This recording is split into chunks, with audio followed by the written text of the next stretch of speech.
Y en esta oportunidad me gustaría hablar sobre un tema muy interesante y fundamental que considero que es la innovación en la práctica clínica y vamos a ver un poco sobre las comparaciones entre las evaluaciones tradicionales con las evaluaciones con realidad virtual.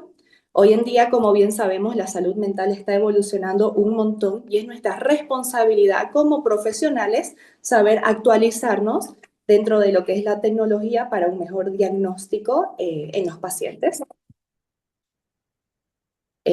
Bueno, dentro de esta parte quiero especificar que hoy día me enfocaré netamente en las evaluaciones del TDAH con realidad virtual que utilizaremos o estaremos hablando sobre la herramienta de Nexplora específicamente. Hoy en día la tecnología puede ofrecernos una mirada mucho más amplia sobre lo que es la evaluación con este tipo de tecnología y abordaremos cómo podemos evaluar a las personas adultas y también compararlo con evaluaciones tradicionales. ¿Ok? Entonces, primero haré una pequeña introducción sobre qué es el TDAH y sobre los subdiagnósticos o los diagnósticos erróneos que a veces pueden pasar. Después hablaremos sobre los métodos tradicionales versus la realidad virtual, ver un poquito la comparación. Hablaremos sobre Nexplora, que como bien les digo, es la herramienta que utilizaremos hoy día para explicar esta evaluación con realidad virtual.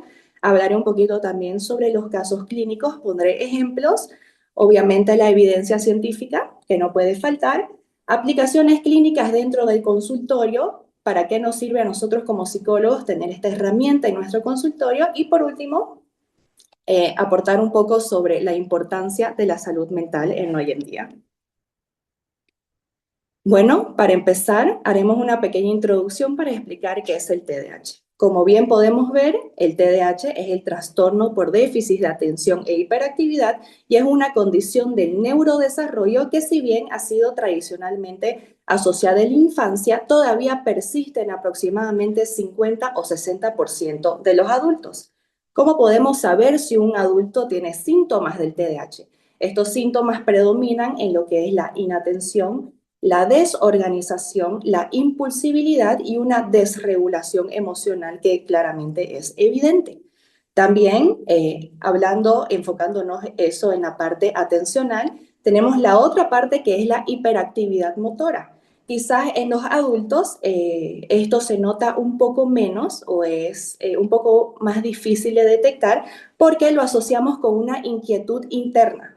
¿Qué quiere decir tener una inquietud interna? Significa que tenemos una sensación de que constantemente tenemos que estar en movimiento, ya sea que tenemos que estar con el piecito siempre moviéndolo debajo de la mesa, o necesitamos tener un estímulo, un mango y estar constantemente con algo en la mano. Algunas personas sienten incomodidad al estar quietos o estar mucho tiempo quizás sentados, entonces sienten esta necesidad de estar haciendo algo constantemente, ¿no?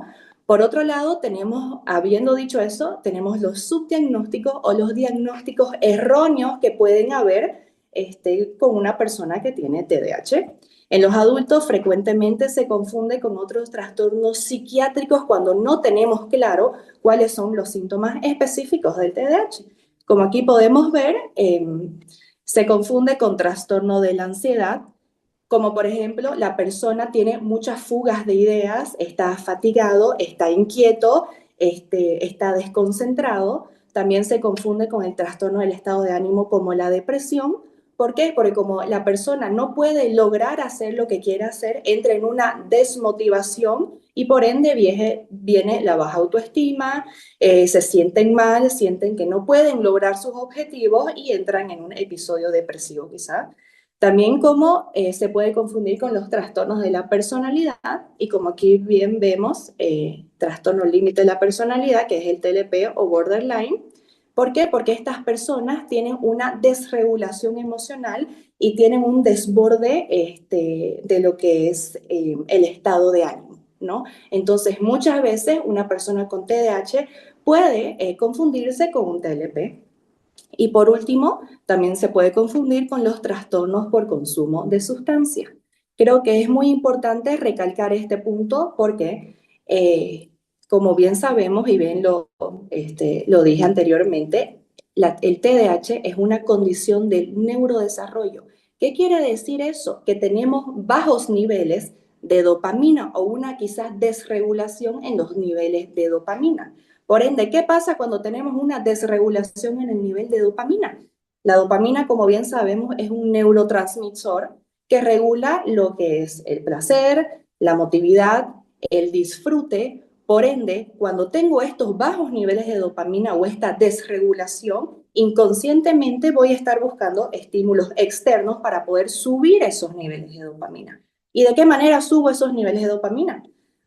Haciendo ejercicio, tener una vida social activa, buscar actividades estimulantes, algunas cosas que como ser motocross o algunas cosas que den mucha adrenalina, pero por el otro lado está el consumo de sustancias, ¿no? Entonces las personas que tienen estos bajos niveles de dopamina y tienen un consumo de sustancias lo hacen para regularse, que claramente no es la manera más adaptativa de poder regular estos niveles inconscientemente. Por ende, habiendo dicho eso, pasaré a esta otra parte que voy a comparar los métodos tradicionales versus la realidad virtual. Esta comparación en el método de evaluación es netamente en el perfil atencional de la persona. Entonces, explicaré un poquito los criterios y las comparaciones que pueden haber, ¿ok? Dentro del primer criterio dice herramientas utilizadas. En los métodos tradicionales hay los test psicométricos con papel o computadora como ser CPT, Stroop o TMT. Estos métodos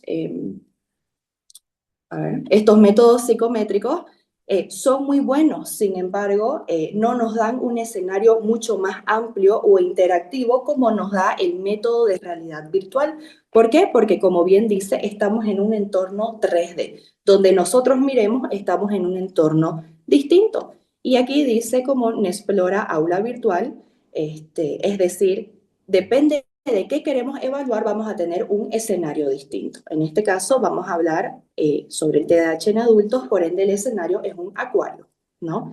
Dentro del segundo punto en el criterio, en la ecología, la validez ecológica, considero que este es uno de los puntos más importantes porque, ¿qué significa ecología? Significa que yo al ponerme los lentes de realidad virtual, automáticamente, como bien dije, estoy en un entorno distinto. Donde yo mire, voy a estar en un entorno completamente distinto, que más adelante le voy a dar ejemplos. Y ahí tenemos nuestros propios estímulos, distractores y tareas que la máquina nos da. Entonces, en un método tradicional, claramente no podemos tener un resultado tan fiable. ¿Por qué? Porque se realiza en un ambiente artificial. Es decir, si a mí como paciente me toca ir a hacerme un test a la psicóloga, quizás estoy de mala gana, quizás no tengo muchas ganas, o quizás estoy súper feliz y estoy muy distraída, o quizás yo llego al consultorio de la psicóloga o el psiquiatra y el consultorio hay mucha bulla y me distrae al momento de hacer un test, entonces no me puedo concentrar, o quizás el consultorio es tan bonito y tan vistoso que miro a todas partes y me distraigo. Por ende, la ecología en los métodos tradicionales es baja. ¿Por qué? Porque tenemos mucha distracción del entorno. Sin embargo, en el método con realidad virtual tenemos una atención sostenida y estamos metidos dentro del aparato y donde sea que miremos tenemos nuestros propios estímulos y nuestros propios distractores. Entonces es muy diferente estar haciendo un test manual o que alguien nos esté preguntando a estar sumergidos dentro de un entorno distinto. El tipo de atención evaluada. En los métodos tradicionales se realizan atención sostenida, selectiva, dividida y general por separado. Sin embargo, en el método de realidad virtual tenemos un contexto mucho más realista. Como bien les digo, tenemos estímulos visuales y auditivos, entonces todo es mucho más real y más intenso al sentir también. Dentro de los registros de los variables tenemos el tiempo de reacción, errores de omisión y comisión y autocorrección. Esto es muy importante porque hay algunas palabritas que quizás no entiendan y me pueden preguntar, ¿qué es la omisión? Omisión es responder cuando no deberías responder. La comisión es cuando cuando no responden cuando deberían responder. Entonces, tienen estos truquitos para ver nuestra atención y cuánta información podemos retener. Sin embargo, en el método de realidad virtual tenemos todo lo anterior, más movimiento ocular, orientación espacial, latencia motora y exploración del entorno. Movimiento ocular, porque es muy importante, porque nosotros al ponernos la máquina puede medir hacia dónde miramos, hacia dónde va nuestra vista.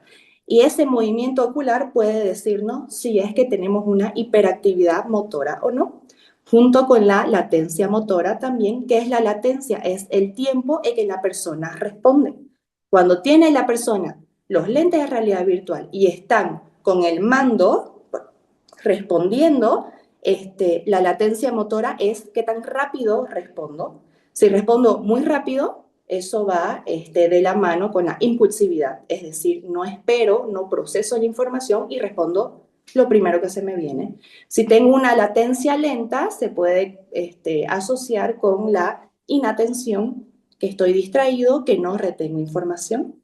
Entonces, en los registros de las variables es muy importante porque nos da un abanico mucho más amplio de cómo la evaluación puede evaluarme. En la interactividad es limitada o nula. ¿Por qué? ¿A qué nos referimos con la interactividad? Cómo yo interactúo con el ambiente y con el profesional. Si yo voy a hacerme un test con una psicóloga o un psiquiatra, me va a preguntar, ¿usted en niño era muy inquieto? Sí, muy inquieto, poco inquieto, casi nada inquieto, nunca fui inquieto. Entonces la interacción y la información es prácticamente nula porque no hay niño que no haya sido inquieto. Sin embargo, en el método de realidad virtual es muy alta. ¿Por qué? Porque el sujeto interactúa activamente en el entorno en el que está. Entonces, ahí podemos ver si es inquieto, cómo responde a los estímulos y a los distractores, qué tan rápido responde, si es que se acuerda de las tareas que la máquina le ha dado para que realice. Entonces, por ende, la interactividad es alta. Dentro de la aceptación por parte del paciente, en métodos tradicionales puede resultar monótono, especialmente en niños. ¿Por qué? Porque uno se cansa, obviamente. Si vamos una vez más con el ejemplo, si vamos a hacernos un test a un psicólogo o a un psiquiatra y tiene 80 ítems, obviamente que nos vamos a cansar, ¿no? Pregunta, respuesta, pregunta, respuesta. Es una evaluación estructurada. Sin embargo, en la realidad virtual es mucho más atractivo y motivador, especialmente en los niños y en los adolescentes. Pero yo en esa parte creo que en todas las edades, ¿no? Porque es algo motivador estar en un ambiente donde todo lo que veamos sea distinto y más aún si es primera vez que nos realizamos una evaluación de ese tipo. En la aplicabilidad clínica es bien establecido con datos normativos amplios. Sin embargo, en la realidad virtual tienen normativas, consolidación de normativas en algunos países. Es decir, nosotros nos hacemos una evaluación con realidad virtual para el tema que sea. Queremos saber si tenemos TDAH, queremos saber si tenemos problemas de memoria, queremos saber si tenemos algún tipo de quizás lentitud cognitiva, y el informe que me dé la evaluación con realidad virtual sirve en muchísimas partes del mundo. Entonces, si yo me hago un informe para irme a Estados Unidos, mi informe es válido y yo lo puedo presentar en Estados Unidos, porque tiene una normativa en varios países. El costo y la accesibilidad. También considero que esto es muy importante. ¿Por qué? Porque en métodos tradicionales, obviamente, el costo es más bajo y hay mayor disponibilidad.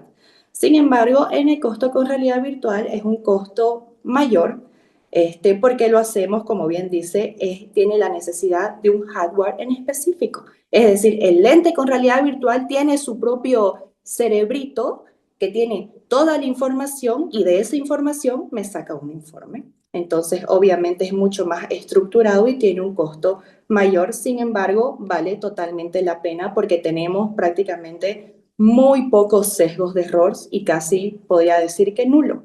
Y por último, la utilidad en los trastornos en específico, como bien les comentaba. En los métodos tradicionales nosotros podemos hacernos test o evaluaciones para ver si tenemos TDAH, daño cerebral, demencia, depresión. Bueno, lo mismo con el método de realidad virtual. Podemos ver si tenemos TDAH, deterioro cognitivo, enfermedades neurodegenerativas, y así que es amplio dentro de lo que es la evaluación porque podemos evaluar lo que nosotros creamos necesario, ¿no? Por ende, ¿cuál es la herramienta de esta evaluación con realidad virtual? A esta herramienta se llama Nexplora Aquarium. Como bien les mencioné, ¿qué es Nexplora Aquarium?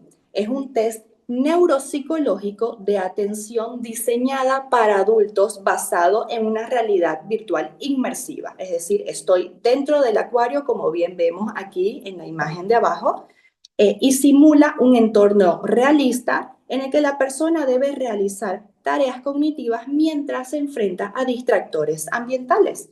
No solo distractores, distractores visuales, distractores auditivos, estímulos. ¿Por qué? Porque cuando estamos dentro del acuario, el acuario no solo, es decir, el lente no solo me da tareas para hacer en el acuario, también pasa gente por el acuario, los lentes de realidad virtual miden qué tanto nos distraemos con la gente que pasa y qué tanto nos distraemos con la tarea que nos dio. Hay sonidos, entonces es un ambiente real. Por ende, ¿qué evalúa esta herramienta? Evalúa las funciones atencionales ejecutivas como ser atención sostenida y selectiva, donde yo pongo mi atención, en la velocidad del procesamiento, que tan rápido yo proceso esa información y respondo ante las tareas o los estímulos. Control inhibitorio, esto quiere decir, va mucho de la mano con la impulsividad. ¿Por qué? Porque dentro de ese control inhibitorio y la impulsividad podemos ver si somos hiperactivos, si tenemos una hiperactividad motora. También evalúa lo que son las distractibilidad ante estímulos visuales y auditivos, como bien mencioné. La flexibilidad cognitiva, ¿qué quiere decir esto? Es que también nos adaptamos a los cambios de tarea que nos da la máquina. Consistencia de respuesta, es decir, qué tan coherente es una respuesta con la otra, y también registra las medidas objetivas, ¿no? Que son los errores de omisión y comisión, cuando respondo cuando no debería responder y cuando no respondo cuando debería responder frente a un estímulo, el tiempo de reacción y por último el movimiento de cabeza, ¿no? Es muy importante porque no solo tenemos un movimiento de cabeza al observar el ambiente, sino el movimiento ocular. Mide hacia dónde miran nuestros ojitos. Por ende, ¿en qué población podemos hacer esta evaluación? En una población de adultos de 16 a 90 años, así que es muy amplia. Y por último, ¿qué aporta esta herramienta frente a lo clásico? Aporta un entorno realista con estímulos cotidianos, es decir, estímulos reales, distractores visuales y auditivos controlados, obviamente, por el aparato, un registro de datos muy amplio que incluye movimiento, como bien dije, latencia y patrones de error, y por último, la interacción activa dentro del entorno en el que estamos. Entonces, como bien les dije, aquí abajito pueden ver la imagen de más o menos cómo sería estar en un acuario con realidad virtual. Por ende, aquí quiero poner algunos ejemplos dentro del informe. Quiero recalcar que cuando la persona se pone los lentes de realidad virtual, automáticamente los lentes se conectan con mi computadora.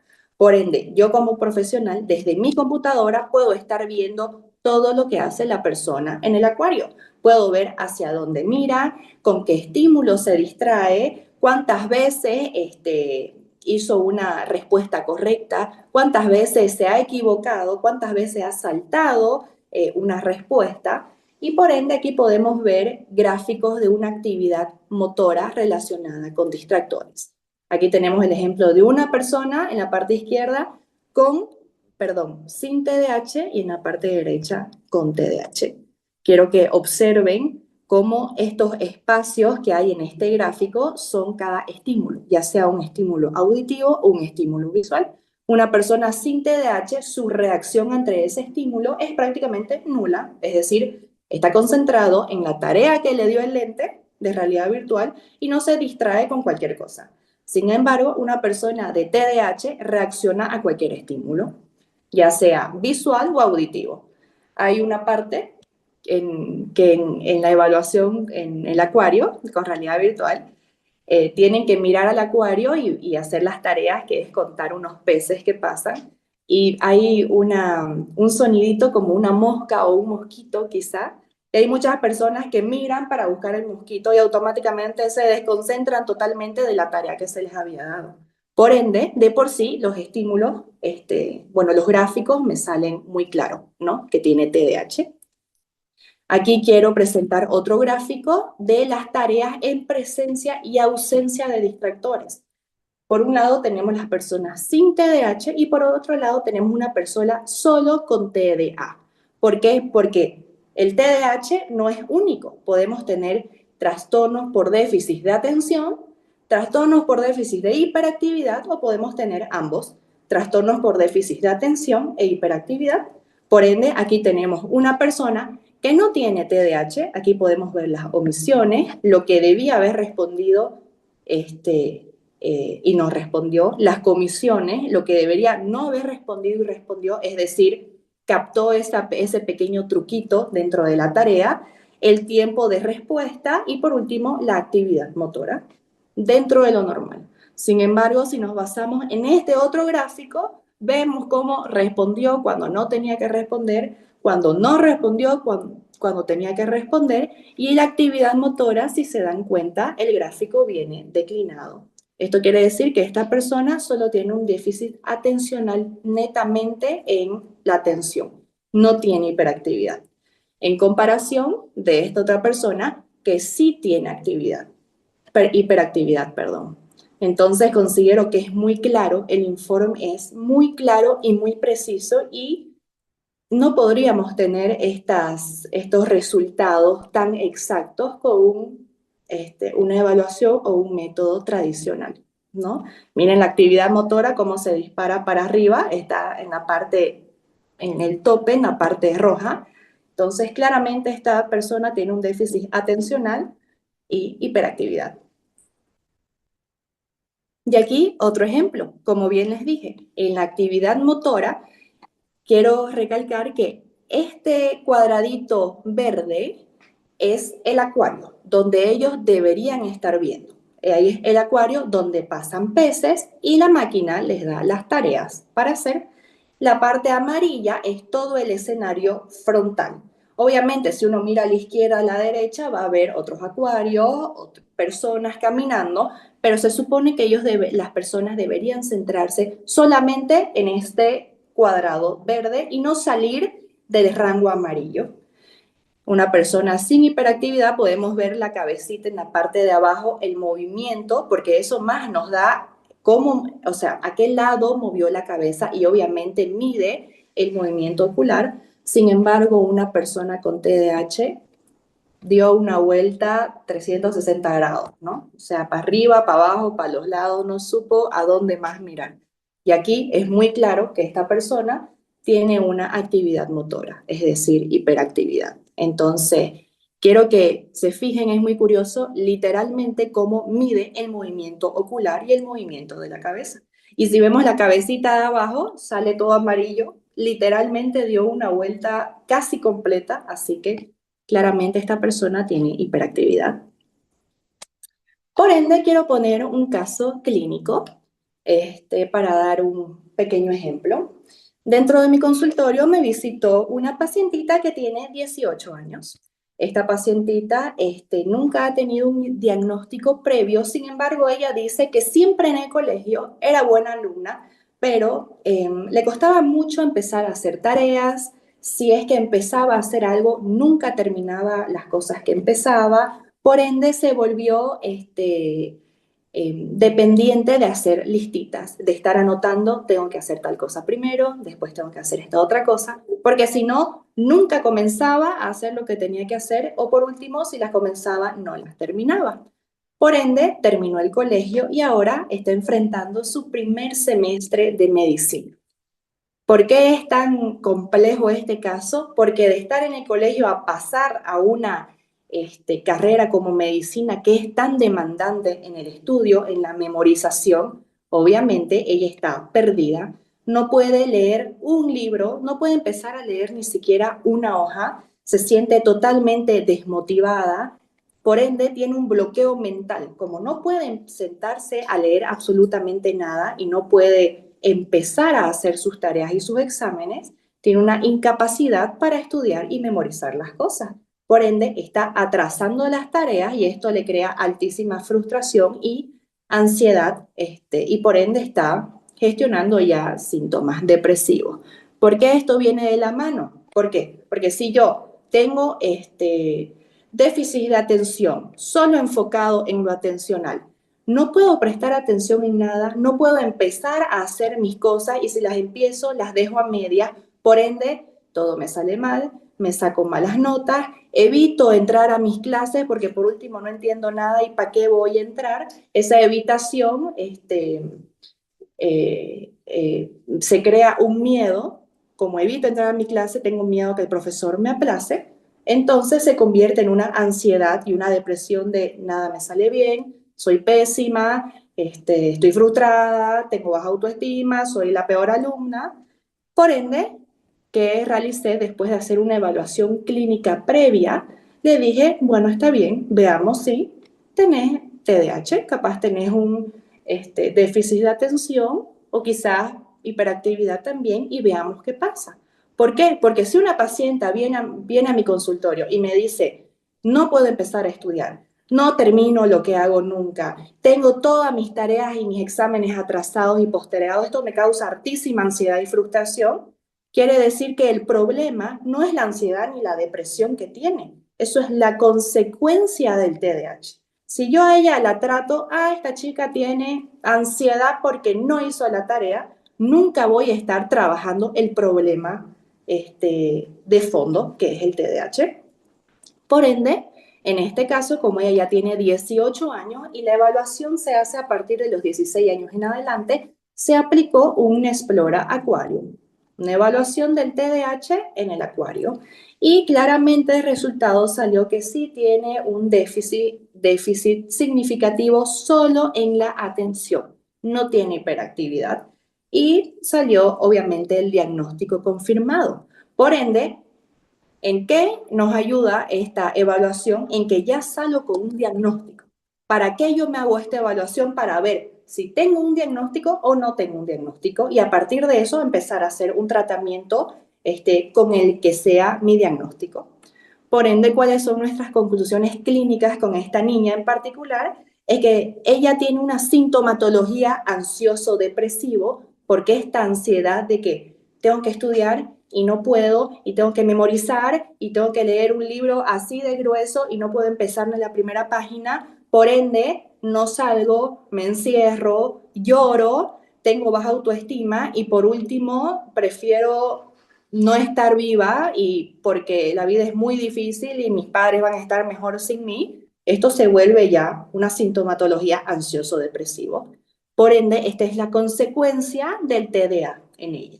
No TDAH, solo TDA, porque simplemente está enfocada en la atención, ¿no? Entonces, con la evaluación con realidad virtual, ¿qué nos permitió en este caso clínico en específico?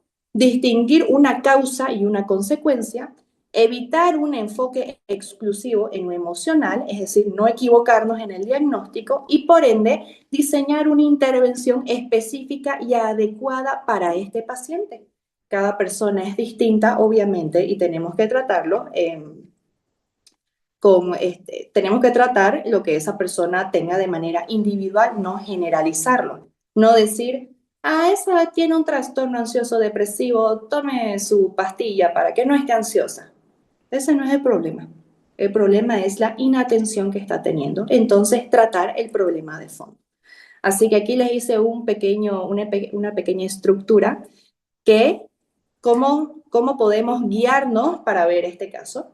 El déficit atencional que ha causado procrastinación y tareas inconclusas. No pudo empezar a hacer nada, no puede empezar a hacer las cosas, le cuesta mucho y las deja para después.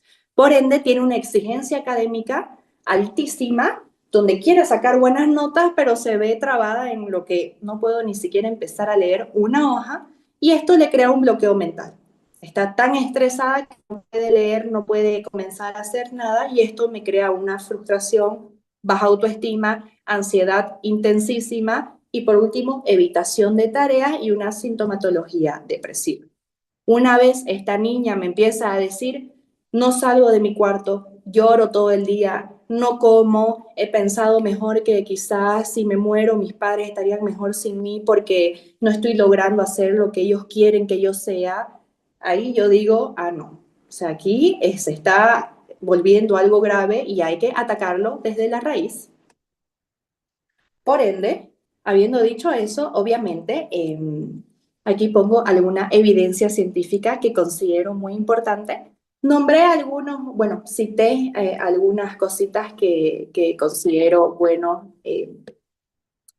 recalcar aquí. Y lo primero es, los resultados del Aquarium muestran una excelente estabilidad temporal, lo que respalda la fiabilidad del test REST en la población adulta. ¿Qué quiere decir esto? Que esta evaluación en específica tiene una alta estabilidad temporal. ¿Por qué? Porque no importa si cuántas veces la persona se haga este test. No importa si se lo hace este test en dos momentos diferentes, el resultado va a ser el mismo. Entonces tiene una alta estabilidad temporal, ¿no? Segundo, el test Aquarium permite detectar diferencias significativas entre personas con TDAH y personas con controles sanos, especialmente en condiciones con distractores, lo que demuestra su sensibilidad clínica. ¿Qué quiere decir esto? Que esta evaluación de el test Aquarium para el TDAH puede detectar significativamente a una persona con TDAH o sin TDAH. Eso quiere decir controles sanos. O tiene TDAH o no tiene TDAH, y esto se llama sensibilidad clínica, ese poder diagnosticar en el informe de manera inmediata si tiene TDAH o no tiene. Punto número 3, las puntuaciones obtenidas en el Aquarium correlacionan positivamente con CPT-2 y Stroop, confirmando una alta validez convergente en instrumentos tradicionales. ¿Qué quiere decir esto? Que esto correlaciona con estas evaluaciones tradicionales que son el CPT-2 y el Stroop. Estas evaluaciones igual miden lo que es la inatención y la impulsividad, y por ende, como son herramientas muy buenas dentro del método tradicional, correlacionan positivamente con esta evaluación de realidad virtual. Y por último, el uso de la realidad virtual permite minimizar el sesgo del evaluador y del autoinforme, aportando datos objetivos sobre la atención, impulsividad y control inhibitorio. ¿Qué quiere decir minimizar el sesgo? Es decir, que yo, si estoy haciéndole un test psicométrico a una paciente, yo voy a poner lo que yo percibo con mi experiencia, con lo que yo aprendí y con lo que la persona me transmite. Ahí pueden haber sesgos de error. ¿Por qué? Porque yo lo estoy haciendo conforme a mi experiencia. Entonces quizás lo puedo asociar con otro caso, quizás se me pasa alguna información. ¿Y por qué también menciona el autoinforme? Porque si uno le pregunta a una persona, ¿vos en niño perdías mucho tus cosas? La persona te va a decir, sí, en el colegio perdía mi lápiz, perdía mi mochila, perdía mi juguete, pero todos los niños pierden un lápiz, una mochila o un juguete. Entonces, no es una respuesta válida. ¿Por qué dice el autoinforme? Porque es como preguntarle a una persona si sabe manejar un auto sin haberla visto cómo maneja el auto. Capaz la persona dice, sí, manejo súper bien, pero cuando la vemos es media no tan buena manejando. En mi país se dice media chambona. Entonces, lo mismo, es como que yo le pregunto a alguien, ¿qué tal sos manejando? Y me dice, manejo bienísimo, pero en realidad no maneja tan bien. Entonces, esto nos permite minimizar el sesgo de error, por ende, los datos van a ser mucho más precisos y confiables al momento en que yo tengo el informe. Así que dentro de lo que es la aplicación clínica, es muy importante mencionar el apoyo al diagnóstico y a la intervención. ¿Por qué? Porque dentro del consultorio, cuando nosotros aplicamos esta evaluación, podemos brindar un perfil cognitivo mucho más detallado que nos ayuda a nosotros como profesionales a poder confirmar o descartar cualquier presencia de un trastorno atencional, diferenciar entre TDAH y otras condiciones de sintomatología, como por ejemplo este caso clínico, si ella tiene un TDA, pero también tiene un trastorno ansioso depresivo. Entonces, eso nos permite ver la diferencia y, obviamente, identificar fortalezas y debilidades cognitivas específicas para diseñar una intervención personalizada, acorde con lo que tenga el paciente. Y con el trabajo interdisciplinario, yo trabajo en mi consultorio, estamos formados por mi persona, que soy psicóloga clínica, una psicopedagoga y un médico psiquiatra. ¿Por qué? Porque yo como psicóloga soy la que realizo las evaluaciones, la que yo doy un diagnóstico previo a esta evaluación, es decir, volviendo a mi caso clínico que puse de ejemplo. Bueno, esta chica está muy ansiosa, esta chica me está entrando en un episodio depresivo, necesito ver si está pasando algo con la parte atencional, porque para poder tener esas dos informaciones muy importantes al momento de hacer un tratamiento conductual. La psicopedagoga nos ayuda en el acompañamiento académico y técnicas de estudio mucho más adaptativas, obviamente, para los niños y algunos adolescentes. Y el médico psiquiatra dar un diagnóstico final dentro de lo que es el informe, porque él es médico y tiene esa potestad de diagnosticar y abordar de manera farmacológica en caso de que sea necesario, ¿no? Entonces, bueno, innovar en la salud mental no debería ser una moda, sino que es una responsabilidad ética que tenemos nosotros los profesionales. ¿Por qué? Porque no podemos estar utilizando métodos de siglos pasados cuando hoy en día tenemos herramientas tan útiles que nos ayudan en tener un diagnóstico mucho más certero con el paciente y más claro. Por ende, el rol del psicólogo actualizado, nuestro rol no es solamente allá lo evalúo y para su casa no lo veo más. No, nuestro rol es aprender, adaptarnos y sobre todo evolucionar junto con las herramientas que vayan evolucionando dentro de lo que es este área de la salud mental. ¿Por qué? Porque estar al día no es una opción, sino es un compromiso que tenemos con el otro. Y por último, me gustaría hacer un llamado a la acción en cuestión de nuestra práctica clínica y abrirnos a estas nuevas tecnologías que se han estado dando y pensar cómo podemos utilizar estas nuevas herramientas para intervenir, pero de una manera mucho más humana y más efectiva con nuestros pacientes. Por eso que quiero terminar diciendo que el innovar en la salud mental no es solo mejorar un diagnóstico, sino también es transformar y mejorar vidas. Así que, bueno, con eso termino esta presentación y muchas gracias. Y bueno, si tienen alguna duda, también con muchísimo gusto se la estaré respondiendo.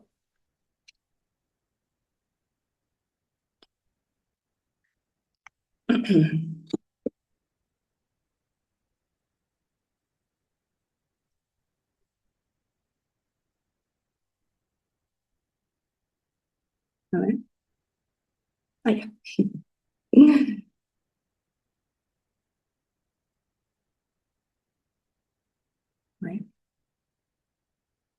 Hola.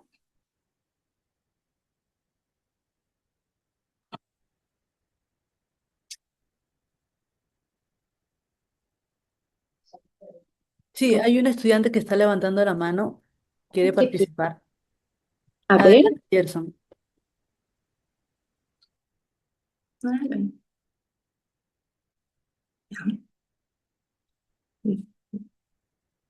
Ok.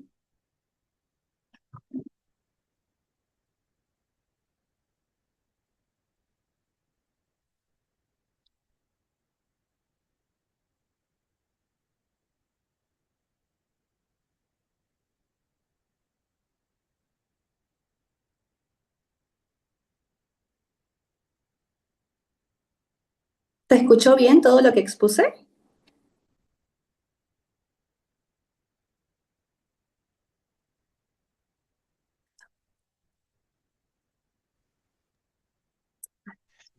Bueno, gracias. Buenos días, Buen psicóloga día. Ana. Buenos días. Muy grato la información y cómo nos dio a conocer estas nuevas tecnologías que se van implicando en nuestra carrera profesional. Tenía dos preguntas y las dos preguntas son bastante precisas. Sí. La primera pregunta es con respecto a cómo estas tecnologías pueden ser tan inmersivas que no solamente complementen al psicólogo, sino que lo vayan retirando poco a poco de su función. Es decir, que lo estarían reemplazando al psicólogo como tal, ya que mediante la inteligencia artificial podemos encontrar menos sesgo, mucha más eficacia. ¿Qué tanto es posible esto? Lo digo porque actualmente existe bastante información sobre cómo la tecnología viene reemplazando y cómo no solamente ahora reemplaza, sino que durante toda la historia estuvo reemplazando en varias profesiones. Y actualmente no existen muchas de las que antes existían. Y mi Sí. segunda pregunta era con relación al diagnóstico. ¿Qué tan necesario actualmente es un diagnóstico, si bien abrirnos a la posibilidad de funcionar de otra forma en medio de la carrera? Es decir, no necesitaríamos un diagnóstico, sino evaluaríamos directamente las conductas con estas corrientes conductuales que podemos ver. ¿Qué tan necesario es un diagnóstico todavía? Serían mis dos preguntas. Ya. No sé si fui claro. Sí, clarísimo. A ver, comenzando por la primera pregunta, considero que si bien la tecnología ha estado avanzando mucho en estos últimos años, nunca va a poder reemplazar a un psicólogo. ¿Por qué? Porque nosotros tenemos como responsabilidad profesional dar ese apoyo y hacer que el paciente se sienta escuchado, validado y aceptado. Por ende, dentro de lo que es la tecnología, con todas estas inteligencias artificiales, si nosotros lo utilizamos como un complemento para mejorar, ya sea nuestra sesión terapéutica, para mejorar una intervención que queramos hacer, para sacar alguna duda que tengamos, está fantástico. Se supone que ese es el plan, que estas nuevas herramientas nos ayuden a mejorar a nosotros como profesionales para darles este apoyo. Si me centro específicamente a hablar sobre esta evaluación neuropsicológica con realidad virtual, en este caso para evaluar lo que es el TDAH, esta máquina me está dando un informe de algo que yo no podría saber como psicóloga de manera tan precisa, ¿me entiende? ¿Por qué? Porque estos lentes con realidad virtual yo me lo pongo y automáticamente se conecta con la pantalla prefrontal de mi cerebro, es decir, si yo me lo saco, se desconecta. Si me lo pongo, se vuelve a conectar y por ende tiene, como bien dije, sus propios estímulos, distractores y tareas que miden áreas del cerebro para ver cómo responden frente a estos estímulos.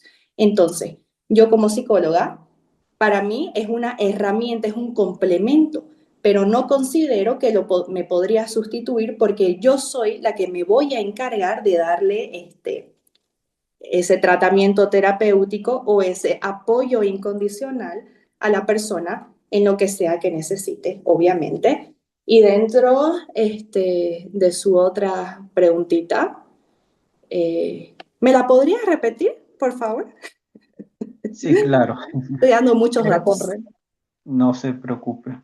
Era con Ajá. respecto a la necesidad de un diagnóstico. Ah, Es ya, decir, ok. en la actualidad, como que no sé si en su país será igual que acá, o bueno, creo que es algo que no solamente se ve en Perú, sobre la necesidad de colocarnos una etiqueta, un eslogan en la frente que nos digan, tengo tal cosa, soy tal, la necesidad de nombrar, de poner en palabras ciertas características que nos incomodan.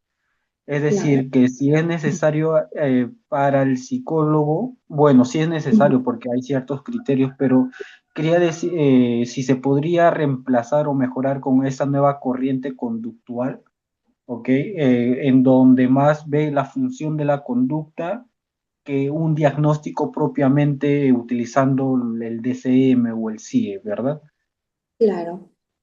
Considero que, a ver, hay dos tipos de pacientes, esto lo hablo en mi experiencia, que he notado mucho.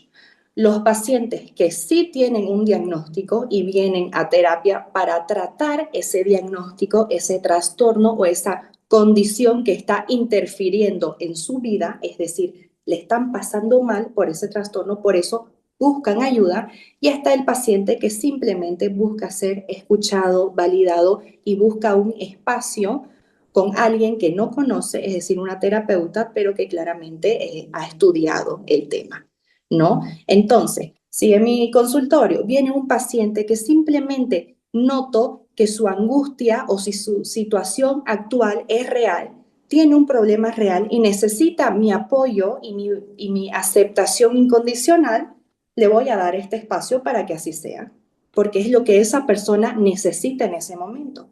Sin embargo, uso de nuevo este caso clínico que puse. Sin embargo, si me viene una jovencita de 18 años que, a ver, sí, le está pasando mal en la universidad, le cuesta estudiar, pero este costar estudiar está llevando a una ansiedad extrema y a un episodio depresivo donde la chica me dice, a veces tengo ganas de morirme porque siento que soy una carga, porque no puedo ni estudiar y mis padres esperan que yo estudie. Ahí sí considero necesario hacer un diagnóstico. Es decir, esta niña no se está quejando porque sí o porque quiere quejarse, se está quejando porque está pasando algo y hay un problema, una raíz de un problema, y hay que conocer esa raíz del problema y trabajarlo. Por ende, como bien dije, si alguien me viene con una predisposición así, que está muy mal, que está muy alterada, muy frustrada, yo considero que tengo esa responsabilidad profesional de darle un diagnóstico y decirle, ¿sabes qué? Está pasando esto con vos, quiero que lo entendas y lo vamos a trabajar porque sí hay solución, obviamente. No le voy a decir, ay no, pero seguí intentando leer. Si leer es tan fácil, ¿por qué te cuesta empezar a leer un libro? Empezar cuando la chica ni siquiera puede ni siquiera puede abrir el libro. Entonces, una cosa es apoyar de manera incondicional a un paciente que necesita ese apoyo y otra cosa es cuando un paciente ya viene con un diagnóstico. Y es por eso que existe el DSM-5 y el CIE-11, ¿no? Que nos ayuda a detectar por medio de características y sintomatología qué tiene el paciente. Porque si alguien viene a mi consultorio y empieza a llorar, yo no voy a decir, ay, esta persona, qué llorona, que deje de llorar si no es para tanto. No, yo le voy a decir, bueno, si estás llorando es porque está pasando algo. Descubramos qué es ese algo para poder trabajarlo. Y ahí empieza lo que es la intervención terapéutica, ¿no? Entonces, no sé si he contestado su preguntita. Sí, le agradezco bastante el tiempo y la predisposición para darnos un poco de conocimiento a todos los presentes. Le agradezco No, bastante. a usted por su pregunta. Aquí también hay otra pregunta de Chávez Calle Naireya, que dice, gracias, quisiera consultar en los casos de autismo y la hipersensibilidad con las luces, ¿existirían sesgos? Actualmente, dentro de lo que es la evaluación con realidad virtual, No hay una evaluación con realidad virtual específicamente para autismo. Sin embargo, cuando nos hacemos una evaluación con realidad virtual, en este caso para el TDAH, porque la persona viene, pongámosle con estos ejemplos, viene con alta hipersensibilidad a las luces, quizás tiene sensibilidad a los sonidos, quizás es muy rígido o muy lineal, muy lógico, quizás le cuesta socializar con la gente y piensa, pongámosle un ejemplo, piensa que necesitaría saber si es que tiene TDAH o no. Por ende, cuando se hace la evaluación del TDAH, vemos en los informes y en los gráficos que todo está perfecto, que no tiene nada, que todo está dentro de lo normal, dentro de los rangos y de las puntuaciones. Por ende, ahí automáticamente descartamos este diagnóstico de TDAH. Sin embargo, esta persona tiene algo más. Y ahí habría que investigar un poquito más y ya hacer una evaluación específica dependiendo de la sintomatología y características de autismo.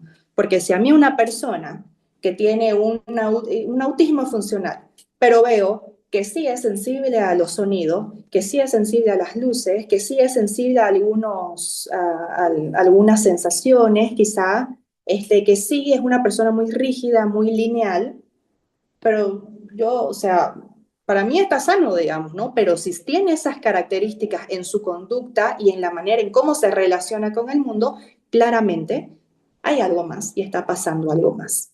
Entonces ahí en sí no existiría ese sesgo de error porque automáticamente la evaluación ya me está declinando, me dice, no, esta persona está bien, no tiene TDAH, tiene algo más.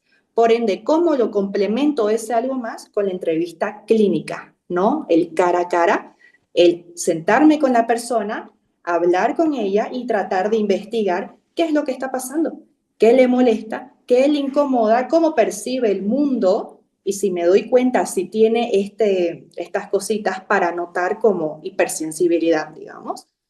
En base a mi conocimiento ya digo, bueno, esta persona quizás tenga un grado de autismo o quizás otra cosa. Entonces, ¿para qué utilizamos esta herramienta tan inteligente que ha evolucionado tanto para o tener un diagnóstico de TDAH y tratarlo o no tiene un diagnóstico de TDAH, por ende tiene algo más? Entonces, también respondiendo a la anterior pregunta, es un complemento, no nos va a sustituir, pero sí nos complementa para tener mucho más claro el diagnóstico y poder abordar de la mejor manera con las condiciones que necesite el paciente, ¿no? Ok. También acá Y hay otra pregunta de Nuri Erika que dice, buen día, ¿cómo puedo acceder a esta innovación en evaluación? ¿Dónde la encuentro? bueno, esta herramienta, mejor dicho, perdón, es creada en España y se compra por una licencia profesional. Uno puede acceder a esa licencia profesional y aparte compra el equipo, obviamente, ¿no? Y ya dependiendo de la disponibilidad económica también que tengamos, podemos pagar o mensual o anualmente dependiendo de cuánto tiempo queremos utilizar esta herramienta y cuántas veces vamos a necesitar hacer esta evaluación. En el caso de mi consultorio, el médico psiquiatra es el que tiene la licencia profesional y nosotros lo pagamos anualmente y vamos renovando esa licencia. Por ende, lo tenemos un año de licencia y la utilizamos de manera ilimitada. O sea, si yo tengo que hacer 10 evaluaciones al día, las hago sin problema, ¿no? Entonces, igual me gustaría, si es que le gustaría saber un poco más de información sobre esta herramienta, puede buscarlo. Usted en internet se entra a Nexplora y automáticamente ahí le va a salir toda la información de Nexplora, todas las evaluaciones que se puede hacer con esta herramienta y en todos los países del mundo que se encuentran en Nexplora. En mi país, es un poco más reducido el número, ¿no? Si somos quizás unas 10 personas en todo el país que hacemos en evaluación, me atrevo a decir que es mucho, pero he visto que en Perú hay muchos centros que lo utilizan. Entonces, sé que están al tanto y es por eso que me atreví a hablar sobre este tema de la innovación dentro de lo que son las evaluaciones y poder ver qué aporta frente a lo tradicional o frente a lo clásico. Excelente. También existe otra pregunta que dice, ¿existen ciertas condiciones clínicas en las que no se recomienda el uso de la realidad virtual? Yo creo que, a ver, yo que me he actualizado y he pasado todas las, bueno, pasé unos cursos obviamente antes de empezar a evaluar con esto, yo creo que si hay hipersensibilidad a las luces, yo creo que ahí sí afectaría. ¿Por qué? Porque como me pongo los lentes, todo es luces, obviamente, ¿no? El acuario es azul, hay peces, hay gente, hay bulla, entonces una persona en ese caso creo que sí le afectaría. Otro caso es que una vez me llegó una paciente, una jovencita, y obviamente las personas vienen pues nerviosas cuando se van a hacer la evaluación porque es algo tan innovador que uno está nervioso. Entonces yo siempre trato de decirles, este no es un examen donde vos te sacás o buena nota o mala nota. Esta es una evaluación para ver cómo reaccionas ante los estímulos o tareas que te dé la máquina. O sea que aquí no hay ni buena ni mala nota. Y justo me tocó una paciente que antes de ponerse sus lentes ya estaba todo listo, me dijo, no es el mar, ¿no? Porque le tengo pánico al mar. Y yo me quedé, es un acuario, o sea, vas a ver muchos peces, ¿no? Y muchos animales ahí. Y me dijo, no, yo no puedo, yo detesto el mar, detesto los peces, detesto los acuarios, no puedo hacerlo, no puedo hacerlo, no puedo hacerlo. Entonces, ¿qué empecé a decirle? Hagamos algo, simplemente ponételo y mira, y si te asusta mucho o sentís que no vas a aguantar esta evaluación que tiene una duración de aproximadamente de 18 a 20 minutos. Sin embargo, si la persona, su latencia, como dije, su tiempo de respuesta es más rápida, la evaluación dura menos. Si se tarda, se adapta y la evaluación dura un poquito más. Entonces yo le dije, ponete los lentes, mira qué tal te parece el acuario, si es muy bonito, muy feo, muy aterrador. Si te asusta, te lo sacas y ya estuvo. Y no hacemos la evaluación, buscamos otro tipo de evaluación o herramientas que no te causen miedo. Pero si te los pones y ves que no es tan aterrador y no es un lugar tan que te cause tanto miedo, podemos intentar hacerlo y si en algún punto tenés miedo, paramos la evaluación y por último ya evaluó hasta ese momento, ¿no? Entonces así lo hicimos, me dijo, bueno, está bien, entonces empezó, como se conecta con la parte prefrontal, la pobre maquinita estaba, tin, tin, tin, se conectaba y se desconectaba, hasta que ya se los logró poner y dijo como que, sí, ¿verdad? O sea, no causa miedo, no me persigue un tiburón, no me voy a ahogar aquí, simplemente es un acuario y veo los peces y gente pasar y bulla y es un entorno muy activo, ¿no? Entonces, yo creo que hay algunos casos en específico que sí costaría con algunas personas, sin embargo, no, nada que no pueda abordarlo, ¿no? Claro que sí. Por último, tenemos un comentario de Mariana que dice, buenos días, gracias doctora Ana Carolina, me encantó su exposición. Gracias, me alegro mucho que haya sido claro. Y bueno, me pueden contactar obviamente por mis redes sociales, estoy como sic.anacarolina. Y bueno, para cualquier cosa que necesiten, yo siempre voy a estar dispuesta, a colaborar. Claro que sí, queremos agradecer a la psicóloga Ana Carolina Ávila Torres por compartir, ¿no?, con nosotros su valioso tiempo y su experiencia, ¿no? Muchas gracias. Y a todos ustedes por oír y estar atentos y participar, ¿no? También queremos comentarles que habrán otros jueves psicológicos más donde los compartiremos por intermedio del grupo de WhatsApp. Ah, ya. Y Ok. decirles muchas gracias a todos. Gracias. Chao, chicos. Hasta luego.